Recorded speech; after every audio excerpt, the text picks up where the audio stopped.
दिल्ली की तंग गलियों में सुबह की हल्की धूप उतर रही है।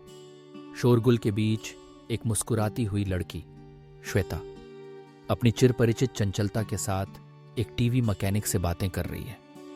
वह मैकेनिक सहवाग, दुबला पतला, कमजोर सा, लेकिन उसकी आंखों में मासूमियत और चेहरे पर हल्की सी मुस्कान है। श्वेता उससे कुछ पुराने दिनों की बातें कर रही है और सहवाग अपने औजारों में मग्न उसकी बातों का जवाब हल्के मुस्कान से देता है। इन गलियों के बीच उनकी दोस्ती एक अनकहे भरोसे की तरह सांस ले रही है। कुछ ही दिन बाद श्वेता अपने बहन की सहेली के घर पहुंचती है। घर साफ सुथरा है, मध्यम वर्गीय सादगी से भरा। ड्राइंग रूम में उसकी मुलाकात राघव से होती है, एक सीधा सादा शर्मीला लड़का जो श्वेता की ओर देखकर मुस्कुरा रहा है, मगर उसकी आंखों में संकोच साफ झलकता है। दोनों के बीच एक नई शुरुआत की झिझक है, पर माहौल में उम्मीद की हल्की सी मिठास घुल रही है। समय गुजरता है।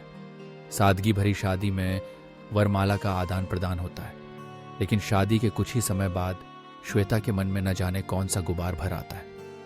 रात के खाने की मेज पर वह राघव से नाराज है, उसकी बातों को अनसुना कर रही है। राघव के चेहरे पर मायूसी है, उसके हाथ में थाली है, मगर मन में असमंजस। वह आखिर गलती क्या कर रहा है? दिन बीतते हैं और श्वेता फिर दिल्ली लौट आती है। वह एक बार फिर सहवाग की दुकान के सामने खड़ी है, जहां सहवाग अब भी पहले की तरह कमजोर मगर मुस्कुराता हुआ उसकी ओर देखता है। श्वेता की आंखों में भावनाओं का सैलाब है, बीते वक्त की याद, शायद कोई अधूरी चाहत। वह कुछ पल के लिए ठिठकती है। दोनों के बीच अनकहा सा रिश्ता बहता रहता है। श्वेता धीरे धीरे अपने पति राघव के व्यवहार में बदलाव लाने की कोशिश करती है। वह मीठी बातों से, छोटे छोटे इशारों से राघव को दिल्ली शिफ्ट होने के लिए मना लेती है।